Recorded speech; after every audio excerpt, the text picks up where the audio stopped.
I actually started this channel off using the Pocket 1. So when I got the Pocket 3 a little over a month ago, I was not expecting things to change that much. I was wrong. And today I want to talk about what I have learned using the Pocket 3. First of all, that distance on the mic is kind of crazy. Hi, my name is Aaron. I make content on my life as a recently divorced single dad and creative entrepreneur. I am out here on a beautiful sunny day here in Atlanta, and I just want to talk about the Osmo Pocket 3 because, man, I love this thing, and I didn't realize how much I loved it until I didn't have it. About 3 weeks ago, I broke it, and for 3 weeks, I did not have the camera in its full functioning order, and it was kind of a disaster. Can I just say that even in shooting this right now, I am using the Mimo app. I'm loving this experience, and this is not some kind of promotion or anything. I just genuinely had an Osmo, lost an Osmo, and was so devastated that I didn't have it, that now that I have it again, I am definitely going to cherish this thing. The first lesson I have learned with using this camera is shoot everything in auto, because, you know, when I got it, I was like under this impression that it was going to be a B cam. My A cam is the Sony ZV10. I love that camera, but by trying to use the Osmo in a way where everything was manual, like treating it like a regular like cinema camera or whatever, I'm changing lenses, I'm constantly adjusting the exposure, I'm changing the white balance. And while, yes, this camera does give you the ability to do that, I found color grading to be quite difficult. Not to mention, DJI just added a new feature, and that is like the, I don't even know what it is, maybe it's the 40 time or whatever. They added some kind of zoom feature in the camera. So the camera has not moved, I'm just using the zoom feature. And this was just added a couple of weeks ago, and I wanted to take advantage of this. Now, I was shooting in D-Log originally, and if you're shooting in D-Log, you cannot take advantage of this. And I was, of course, shooting in D-Log because I thought I would be able to color grade and make it look better like all the videos I saw before I purchased this thing. While, yes, you do have more control if you do that, like making a camera that's supposed to be easy, complicated, and like literally not as good as it should have been when I purchased it, that's not what I signed up for. Like, I bought this camera to be a companion to my more complicated camera for those times when I want to do things that are more difficult, for those times when I want to be inconspicuous, for those times when I can't bring the big setup. Like, I wanted an easy camera, and I somehow took an easy camera and made it complicated. Switching to auto has completely changed my creating process because I'm actually enjoying myself. I'm legit having fun when I'm filming. Like I said, this was supposed to be a scripted video. Then I got out here and I realized I have so much freedom and I can just change the camera, you know, have the camera right here, and then I can be like, oh, there's an opportunity to get a shot over there. Let me use the app. Boom. Let's get some atmosphere right here. I like that shot. That's a cool shot. I don't know if I'll use it, but I can't do that with my other camera. I have to physically get up and walk over there to get this same shot. I can completely refocus. Oh, I want to focus on this. Bam. Now I'm over here getting this shot. I'm getting different shots without ever physically moving. And this comes in handy. I just got 4 different shots without repositioning the camera, without touching the camera. I did it all from the app, and it's easy. Let the Osmo be easy. Once I stopped trying to match this camera with my other camera, once I stopped trying to color grade, once I stopped using all these different ND filters and attachments, it went from being cumbersome to like genuinely enjoyable. Like, I really like shooting with this camera. When it comes to convenience, when it comes to fun, when it comes to usability, like the camera that I'm personally gonna use more, Osmo Pocket 3 any day of the week. ND filters are nice. Like, I'm using an ND filter right now, but if I'm in a situation where I don't have it or I just want to be quick, I will just put the camera on complete full auto, let it change the shutter speed up to 1/6400 or whatever it has to do in order for me to get the shot. And it doesn't matter. Like, yes, I make quote unquote aesthetic content and I try to make it look really good, but if I'm using the Osmo, I don't care. Like, I sincerely do not care. I say all that to say, figure out what works for you. Like, and you're not gonna know that until you start using it. Once I started using it, a lot of my opinions changed. I can't let you go, there's no way. I'm already still burning. So hold me close. All right, so story time. This is my Osmo Pocket 1, and gonna go ahead and turn it on so you can see that there's a screen on it, but this gimbal no longer works. And that's what happened to my first one. I'd used this camera. I made just a couple of videos on it before. I was getting out of the car one day. I had it sitting on my lap. It fell out of the car and it broke. So I knew when I got the Pocket 3, I had to get the DJI Refresh. Like, it was a must-have. If you're purchasing this camera, don't worry about any other accessories. Get the DJI Refresh if it's down to money. Just about 3 weeks ago, I broke my Osmo Pocket 3. I had it sitting on my tripod. It was a windy day. It fell over and the screen went out. It had a screen protector on it, but that does not matter because this camera is so delicate. Even if you protect the screen, you could just break the gimbal. And if the gimbal goes out, the camera is useless. So I tried to use my Pocket 3 without the screen for a couple of days because I thought, I could just use the Mimo app. It won't be that bad. But it is a completely different experience when you use this camera without the actual screen because you don't have the ability to do touch focus. You can't check your audio levels because when I turn on this microphone, the screen will show me that the microphone is connected.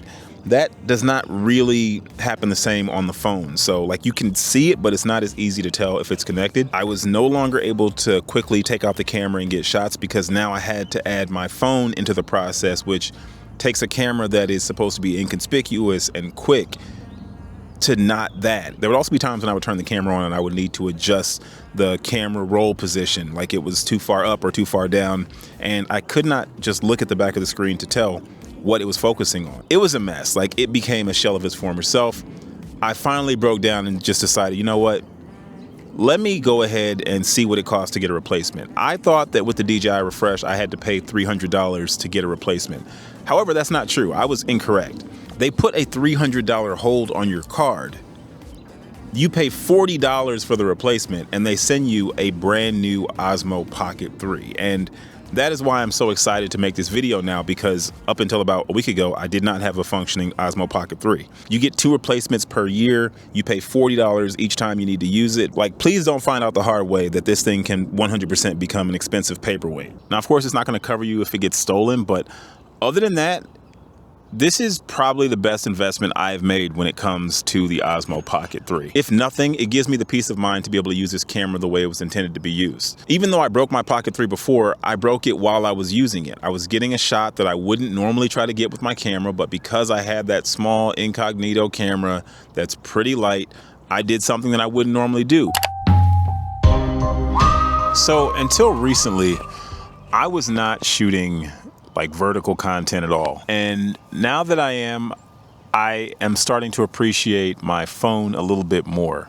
Using the Osmo is probably most comparable to that. I still default to the phone as the best option, and I'll tell you why. There's 2 things that the phone has over the Osmo. One of which is that the phone has like no gimbal. And while the gimbal look is nice, it's great, you get that nice, beautiful, steady shot, there are gonna be times when you are not gonna want that, and then you're gonna end up using your phone anyway. The only way you can get a mode like that on the Osmo would be if your gimbal is broken. The second thing is that you are severely limited in your lens selection. You have a wide angle attachment. They now have the little telephoto option built into the actual Osmo. But other than that, that's all you have. I won't even compare it to like a standard camera. Your phone has way more options for lenses than the Osmo Pocket 3 does. I could use my phone, but I know storage will become an issue. 2, because of the way I shoot. Like, I do shoot quote unquote aesthetic content, so it makes sense for me to have a standalone camera that has all these options, allows me to get multiple different camera angles whenever I'm shooting, which is something the phone does not have. Like, you can't be across the room shooting with your phone and then move the camera. Whereas with this, I can turn the camera left, I can turn it right, I can zoom in, I can zoom out. So you take a shot like this, and to achieve this same shot with a phone, you would need some way to not only raise your camera up, but then also provide enough of a tilt in order to tilt it down without the camera falling over. Whereas with the Osmo Pocket, all you have to do is get the height. Being able to use the Mimo app to change your shot is just such a game changer. A combination of that low profile, so you can put it into small spaces, as well as it not being super obvious as to what it actually even is. I get away with a lot more than I ever could with a traditional camera. When it comes to like the negative reviews, I would probably say most people who did not like the Osmo Pocket are people who thought it was going to be a great camera for this, like a talking head, sit down straight in front of the camera.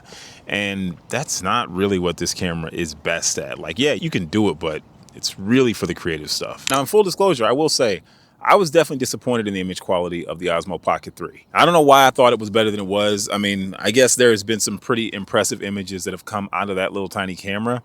But when I got it and then I held that footage up to the Sony ZV10, I was like, okay, there's no comparison. These cameras don't really match. And because of that, I actually don't use these cameras interchangeably the way I thought I would be able to. Any sequence I'm shooting, I typically just shoot on one camera or the other. That way, it's not such a jarring difference. Maybe I'll get a wide shot with the Osmo and then I'll punch into the Sony camera, but only use the camera from that point on. But yeah, the Osmo is not really touching the Sony. But that's not what it was made for. It was made to be carried around, and that's what I'm using it for. So for that purpose, for its actual intended purpose, it is fantastic. However, it can't do all the heavy lifting by itself. Like, I need something else as my primary camera, but the Osmo is a fantastic companion. The other night, I took my tripod that I use for the Osmo Pocket 3, which is the Ulanzi MT89. I took just that tripod out, and I had it hooked up to my Sony ZV10, and I realized what the true magic of the Osmo Pocket 3 is. It is in the accessories. The tripod, or a magic arm, or a suction cup, or a monopod, or whatever. All of those accessories are exponentially bigger, meaning they're far less likely to be used. If there's any kind of situation where you're limited in the amount of stuff you can bring, all that stuff stays at home. So the MT89 folds all the way down into this, which means I am far more likely to bring this out than I am a standard 7-foot tripod. If I want to go up higher, just stand on it and raise it. Now, of course, it doesn't have the same weight capacity that, you know, a regular tripod would, but that accessory makes the Osmo so much more usable. As I've been experimenting with more and more short form content, what I'm noticing is what allows people to really get the stuff that they want to get, what allows them to be more creative, is that they have accessories that allow them to mount the camera pretty much anywhere, and all those accessories are tiny. So if you're going to get the Osmo, take advantage of its size, because that's really the big selling point. I was able to capture all these shots very quickly because of this one monopod. And I didn't even buy it for the Sony. I bought it for the Osmo Pocket 3. 5 or 6 angles in less than 2 minutes, which with my standard tripod, I simply couldn't do.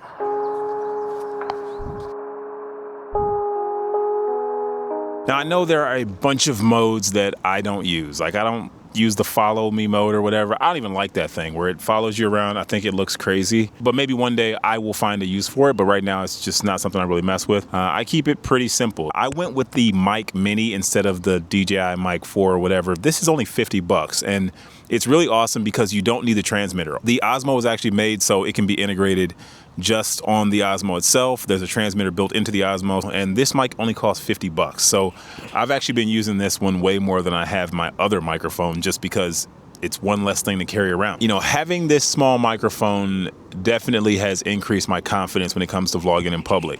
It just looks less obvious what you're doing. All of this just makes me use my camera more, and that's what I was going for. I wanted an excuse to get out and create. If you're not already creating content, I don't think this camera will make you create more. But if you have been and you identify what you want to be doing that you're not able to do with your current setup, this is the next level. The camera is absolutely doing for me what I hoped it would. So I will say it has been a fantastic first month with the Osmo Pocket 3. I look forward to many, many more, creating a bunch of really cool projects with this thing. And, you know, if you are someone who has been hesitant, I would say start with your phone. I just can't recommend this camera to somebody who isn't already creating. You have to know what you're going for, but it's your money. If you want to check out the Osmo Pocket 3, I've got a link in the description below. It's an Amazon affiliate link.